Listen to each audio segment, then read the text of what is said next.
Good morning, friends. Hope you all are well. If you're just joining, welcome to You Enjoy Life. Really just a channel that uses food and music and other things to help you find the joy and passion in life and just live a good life, you know, and try new things. And I'm someone who's into a lot of stuff, and food is a huge piece of my life. I've been living out in Colorado for the last 3 years, and I'm just finding that the more I get in tune with growing my own food, cooking my own food, just the better I feel and the more like aligned I feel with myself. So one thing I realized recently, I've been cooking a lot of bread, making a lot of sourdough, getting super deep into that world. And I started looking at all this stuff right here, if you can see, and it hit me, and I was like, wow, that is some sort of like wild grain, or maybe somebody that lived here before planted it, maybe it's wild, I don't exactly know, but it is freaking awesome. And at first I thought it was wheat. It might be wheat. I'm starting to think it's more rye. So I thought it'd be fun to do a video to show you the whole process of harvesting wheat or rye. It's pretty much the same thing.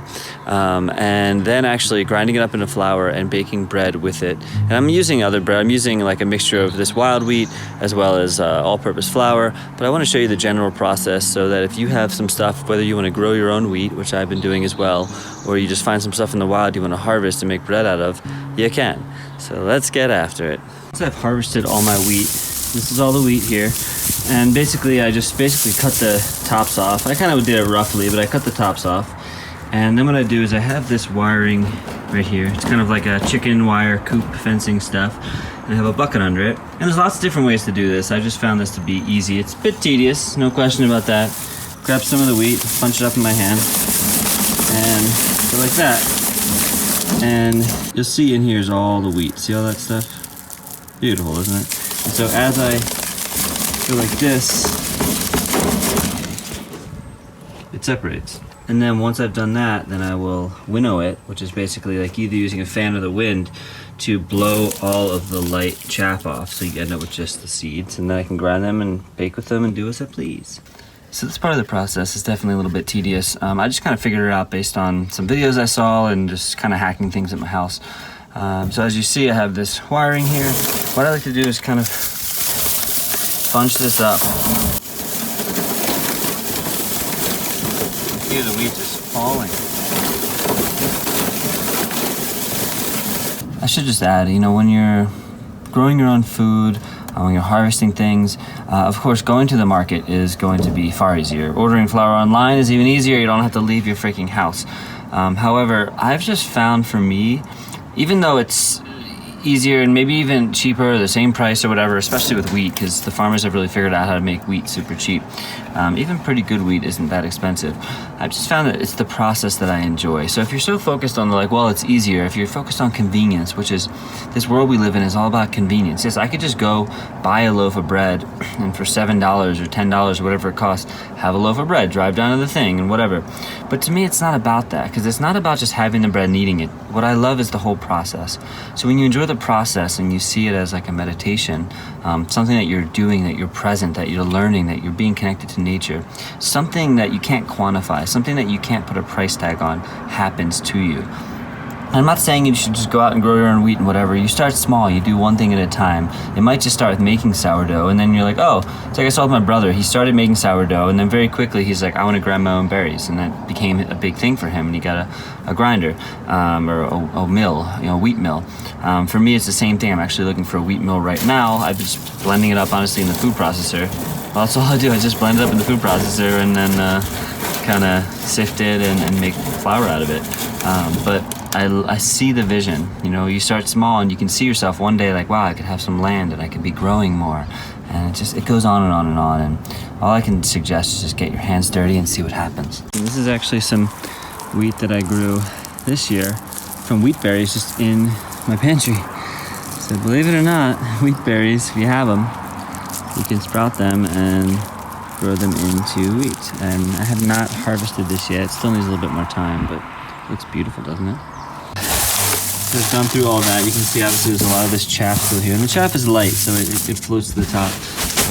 There's different ways to do this, but what people typically do is they kind of take the bucket and dump it. And when it's either you have a fan or if it's windy, the light stuff blows away and the seeds stick. And then what happens is you keep doing it back and forth and eventually all of the chaff falls out. actually got some seeds in here, so I have to be smarter about this. I'm gonna do that again and again. Let's see.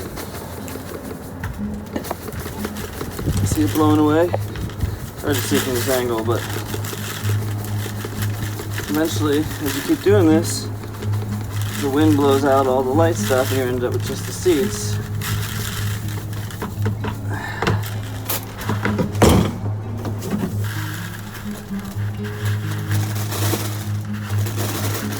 Kind of the higher you do it, KNA is, the more it blows out.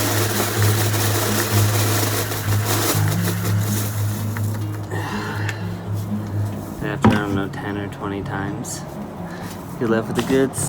Not quite there yet, but it's starting to get there. Wow, that's a heck of a harvest.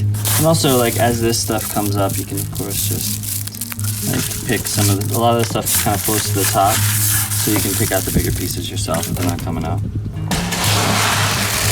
These seeds I didn't grind up and make bread out of. 1.6 pounds.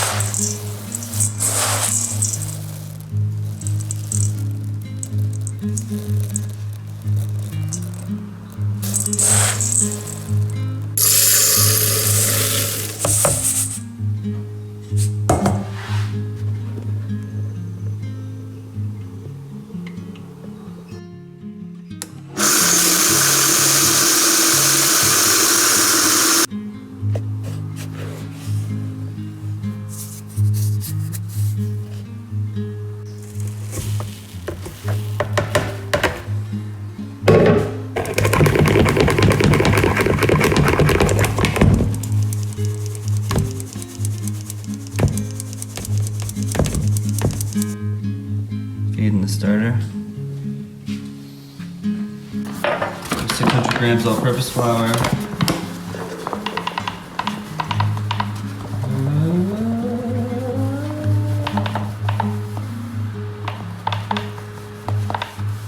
So you'll do 600 grams all-purpose, 200 rye, 200 of this wild.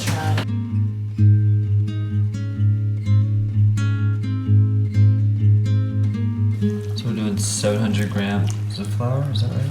Water. Sorry, 700 grams of water. See?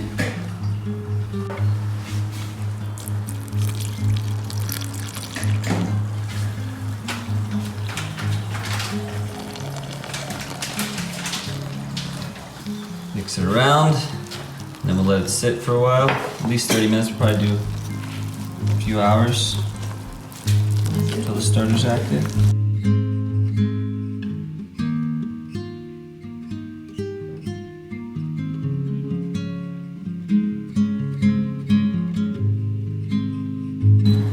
Cover this and let it sit. So should we do 100 grams then? Yeah, let's do 100 grams of starter. What? I usually just do a rough gram, but I like the measuring when it feels right, I suppose. Perfect. Oh, a little more. Perfect.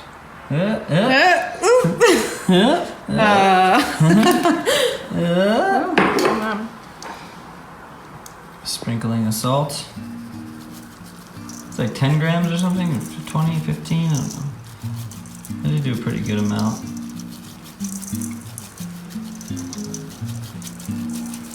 Cool. Looks good. Salt is in. Okay.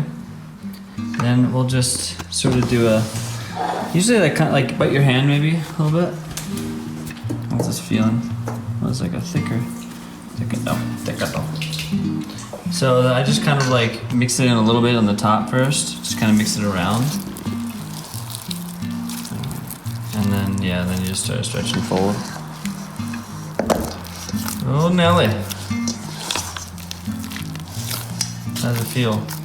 It feels dense. Feels grainy. Grainy. Starter feels wet. And it feels like it's working in really well. You're doing it. You're doing it. So yeah, basically we'll do this for a little bit, then we'll let it rest. Then we'll do some stretching. once the starter's there. I think we should let it rest and like let the starter kind of activate. Maybe come back in a bit and start doing some stretching and folding. I'm not here to give you a full-on tutorial on how to make sourdough. There are plenty of detailed videos specifically on that are way better and more advanced, but I wanted to give you an overview. At this point, some people will slap and fold. Just kind of, it's a technique where you're not necessarily kneading it in the normal way you would think of bread. You're slapping it down, you're folding it over, slapping it down, folding it over, helping to stretch the gluten content, and then you would let this sit for a while. So we're gonna do that, and then I'm gonna let this sit for like an hour or so, and then I'm gonna do some stretching, kind of shaping, and go from there. Make sure it's covered. Boom shaboop. The folder.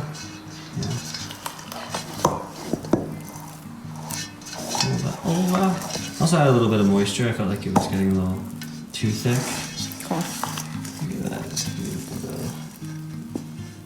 Sweet.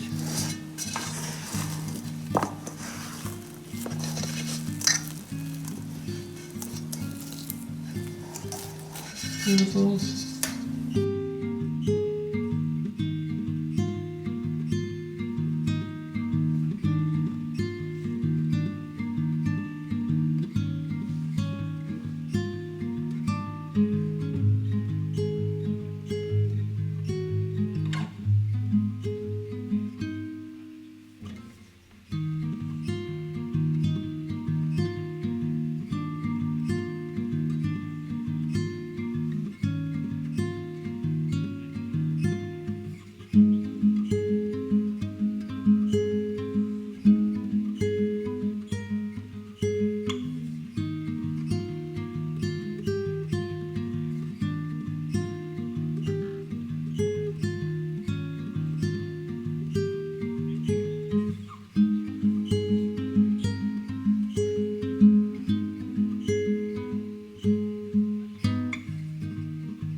So basically preheating your oven at 500 degrees. Get Mr. Dutch oven out. Hot, hot, hot. And you take this, how beautiful it is. Proofed, kind of gently guide it. Oh my God, this might be the best one we've ever done. Looks huge. And then you can like come on in here, I'll show you the scoring. Look at that. Kind of stuff, yeah. So for scoring, there's different ways to do it, but I just kind of go fairly deep, right? And then you can make little like these things. Some people go like this, I don't know. Yeah. And then the lid goes on. This goes back in the oven for 20 minutes.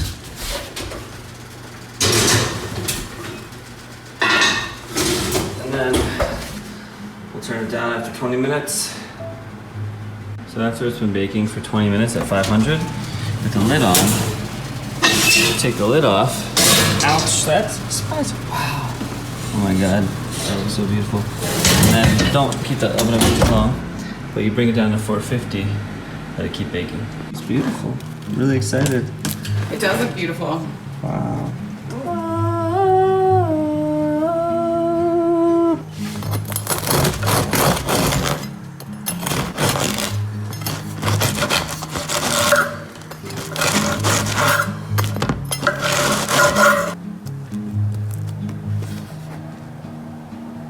Dun, dun, dun, dun.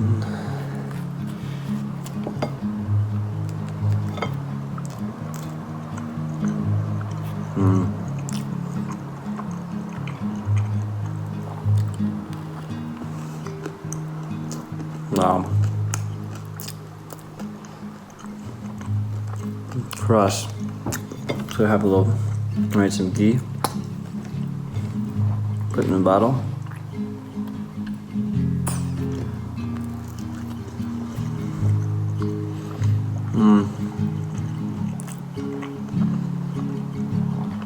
That is really, really good bread.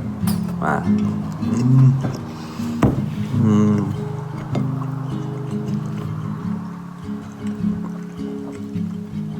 Density, I think, is perfect.